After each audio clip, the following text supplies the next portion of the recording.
Good morning, everyone. So, for the continuation of our report in Lesson 8, I am tasked to discuss the steps for computing grades. So, my report is related sa report ng Strang kay Ganinga.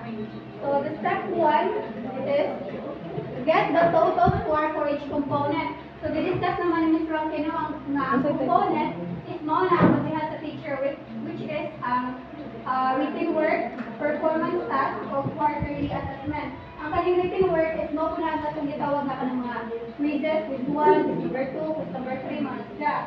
The performance task, the quarterly assessment, since sa DepEd, kay mas siya parehas sa private nga, ang private di ba kaya ay midterm exam o final exam. So sa DepEd, kay kausar na siya, kay kausar man mag-practical test every quarter. So, kausar na siya dire. So, ang given sa step 1 is get the total score for each component. So, there is an example na ay written work 1 to written work number 7, performance task 1 to performance task 6, and quarterly assessment. So, example score kintahay ni Jason. Score kintahay ni Jason sa subject na ESP. So, ang inyong score sa written work number 1 is 18. The next 22, 20, 17, 23, 26, 19. So, muna siya, ang total niya, kung di mo nang i-add tanan, 145. So, muna ang learner's row score. Ang kaning highest possible score is matawag nila to siya nga, tanang items sa quiz. So, kung i-total na mo siya, 160. So, muna ang gingon sa step 1 nga, get the total score for each component. So, from this example, sa full grade, tatay 145 na total score sa written work, 100 na total score sa performance task, and 40 na total score sa quarterly assessment. So, same na dire, ipang-add na po ng data ng score every task. So, let's proceed to step 2, which is to divide the total row score by the highest possible score, then multiply the quotient by 100%. So, kung ato na siya ibutang na formula, may muna na siya percentage score or PS equals row score divided by highest possible score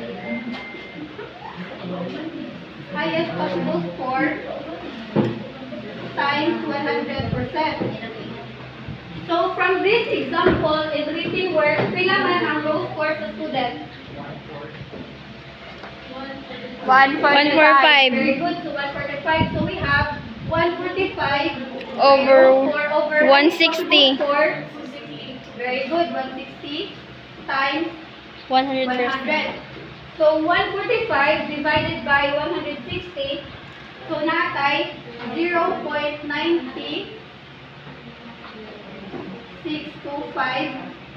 times 100. And then, ang total ano nila is 90.625. Kung remember na kung mag-compute ang grades, ato dyan na siya i-round off into 2 decimal points only. So, may mo na ni siya 63. 90.63. So, manang natin ibutang diri nga, percentage score of written work is 90.63. So, inanaw kung gatong pag-solve ang iyahang performance task.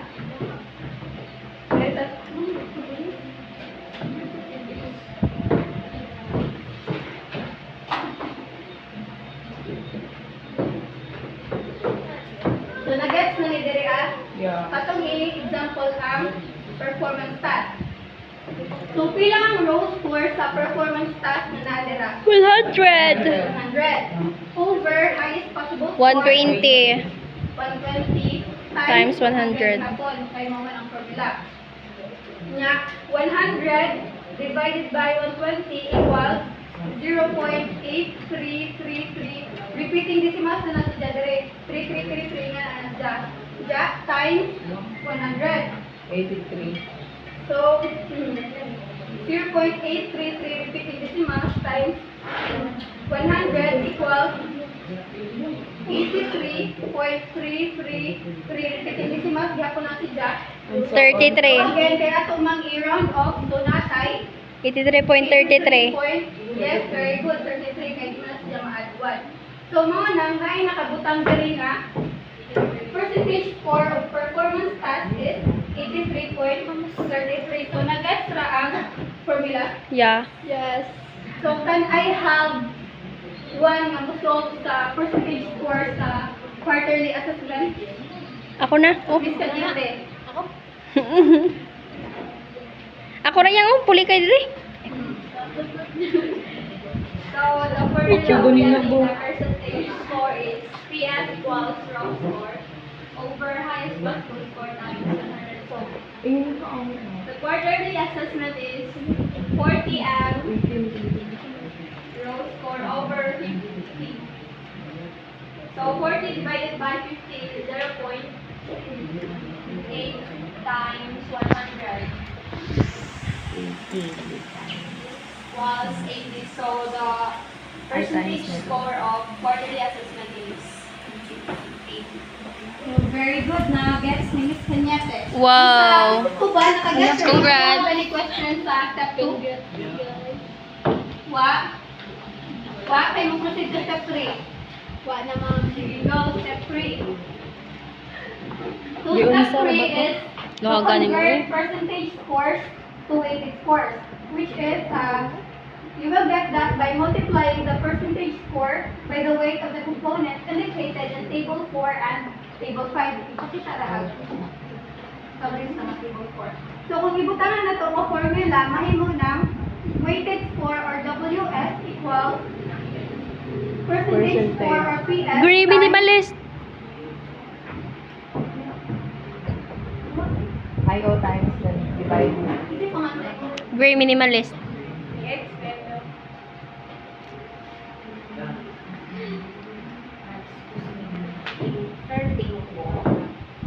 Hindi. So, continue na tayo sa step 3, di ba? Ang kuhaon na po is ang weighted score. So, ang formula sa weighted score equals percentage score or PS times weight Double. of the component. Weight of the Component. Divide. component. So, ang kaning weight of the component, ato man ni siya makuha. Depende ni siya sa subject. For example, di ba, ang given ganiha kay, let's say, ASP ni siya nga grades, sample grades. So, makita ni dire sa ASP, pila man ang weight of the component sa written work. 30%.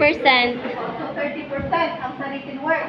Pila ang weight of the component sa performance task. 50. So, 50%.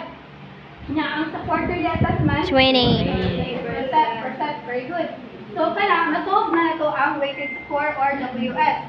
So, pila man ang base sa gisolve na ito ganihan sa step 2, pila man ang percentage score sa written work. 80. 90.63. Toko-toko man siya. Ginaunhan ba? 90.63 times Sa number 3 ang kita na. weight of the component of written Oh, work. may yung gusto. So, times 0.30. Ako mo ditong So, taas. kung i-times na nimo, 90.63 times 0.30 na kay 227.189. So again, round off na nimo si Jai to 2 decimal points only. 19. 27.19.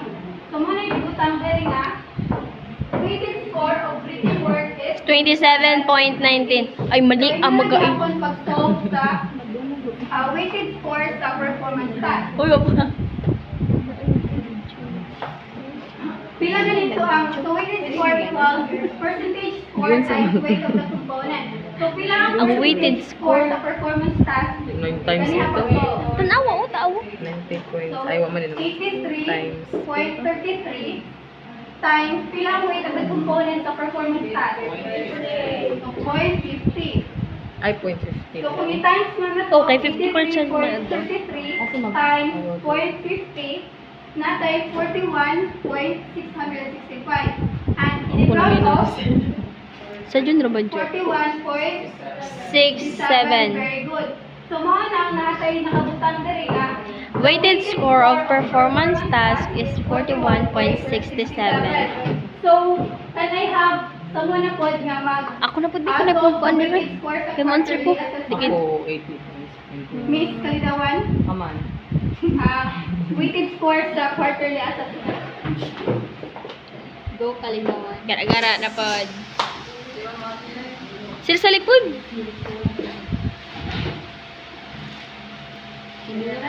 Tanawa pod sa kung ano yung nag-memorize man ka. Ang 80, kay mga na silang percentage per hour. Dahil 120, kay weighted component no. Sakto na siya. Ang 80 nga percentage score is mo na dito nga isolve na pag sa step 2. Diyan 20% ang weight of the component sa quarterly assessment since it is pinali siya na subject. So if i-times na mo na kay 16 mo na nung nakabutang dire nga weighted score of quarterly assessment is 16. So next ra ang step 3. Yes, ma'am. Nice Go higher question. possible score, magagamit ko. Nakabawi na ito. Weighted, weight of Next, the proceed na component. sa step 4. Ulit na. Step 4 dahil. Step 4. Accept critique. Ano ito na? So, ang step 4 is to add the weighted scores of each component. The result will be the initial grade. So, the initial grade is, i-add ko nimo itong mga scores sa tanang component. So, for example, sa kanina ASP is naman tayo written work. Written work. Pila ganitong written work na weighted score? Very good, 27.19. Yeah. Ang sa performance task, 41.67. 41.67. Ang quarterly assessment, 16. 16. So, kung i-add na nimo sila tanan, 27.19 plus 41.67 plus 16 equals 84.86. So, mga na siya ang initial grade sa learners na direct. The initial grade is 84.86. So, ngayon, may nakabutang grade nga, the transmuted grade is 90. Ngayong agidang 84.86 is nahimo ang 90 nga. Wala may laing kuhaan o points ang teacher since mga naman tutanan di pagbuhat sa bata. So, muna diri ang sa step 5. Next slide. Please. Step 5, which is the last step in computing the grade, transmute the initial grade using the transmutation table. So, muna siya ang DepEd transmutation table from, gikan mo ni siya sa 2019. So, di ba, ang initial grade sa student ay 84.86. Yes. So, asa man ang 84.86 dire dara? Na? 84.86 total 85.59. So, mahimo na 90 ang grade sa learners. So, muna maka-wonder tanong nga, ang sa public is, kung i-compare niyo mo si just sa private, dagko ang score sa public, di ba? Mas dagko ang grade sa public kung i-compare niyo mo si just sa private because ang DepEd is nagsunod si Jai nga David transmutation table. But, kani si Jai solve sa teacher para ninyo. Magtanaw pa ang teacher nga table. Yes. Sasa?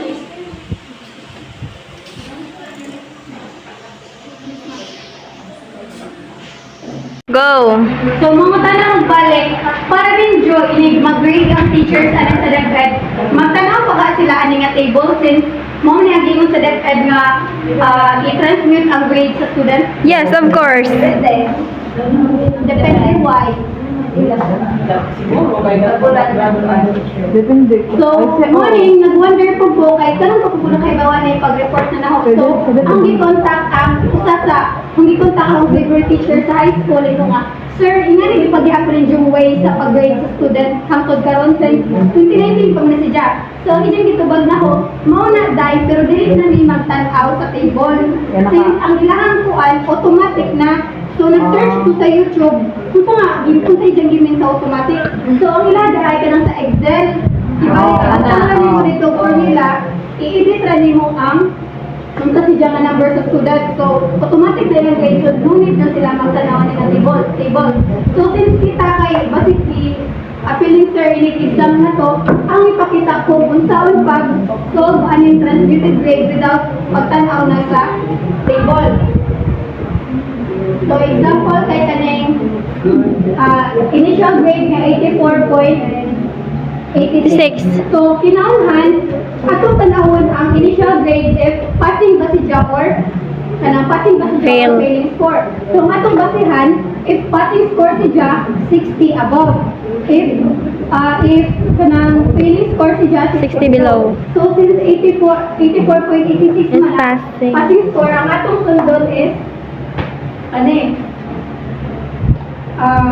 initial grade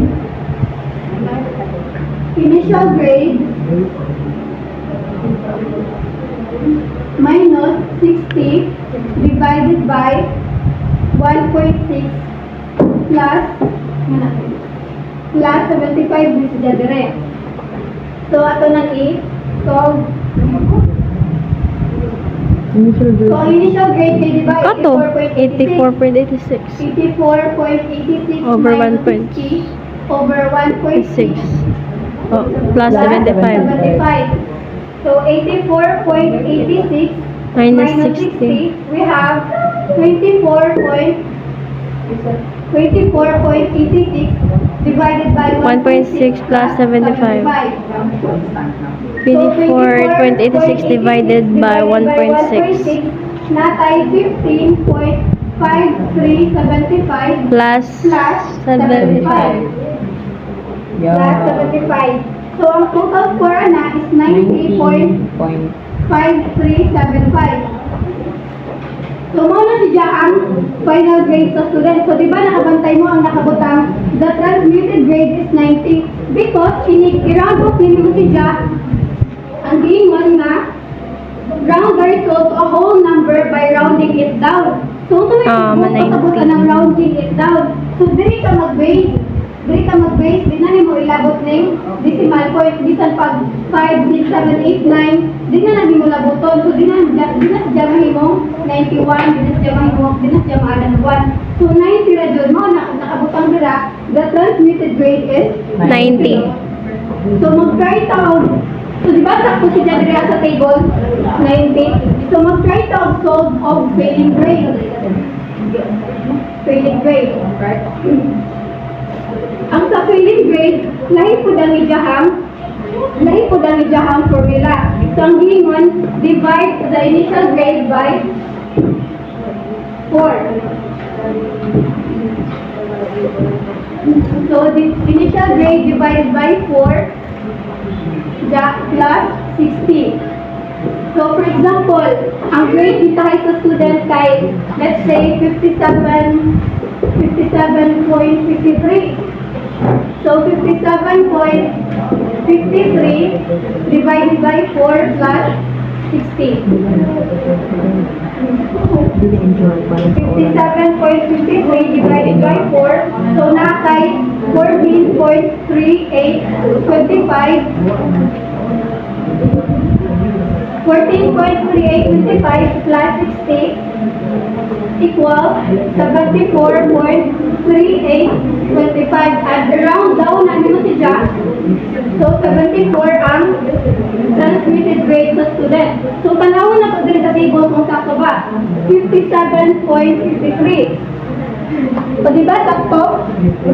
Kung ang grade sa student is from 56 to 59.99, ang inyong transmitted grade is 74. So same na sa pagkuha diri sa formula 74 ang transmitted grade sa student. Nag-gets ba? Yes. Last legit card.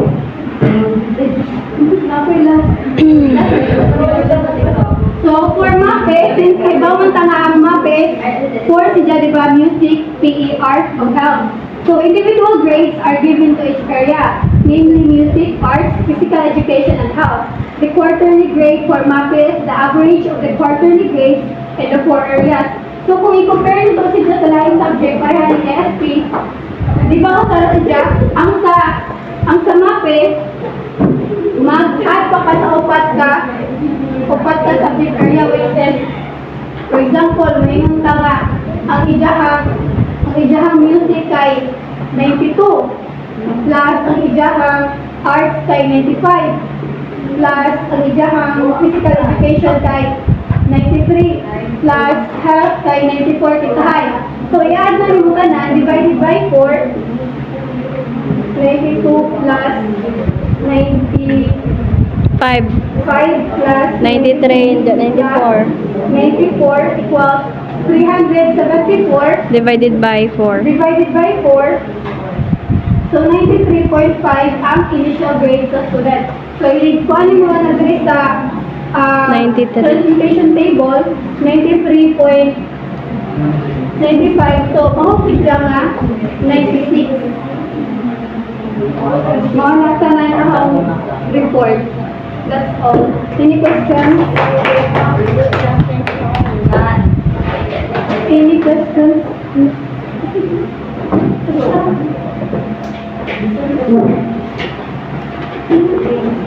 Question.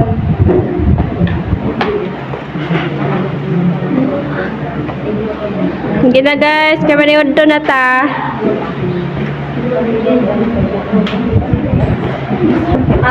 Question guys.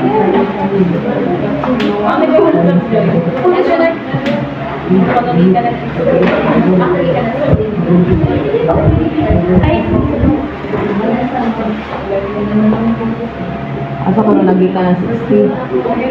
75, 60. Last 6, asa nigi ka ng 60? Constant na si Jack.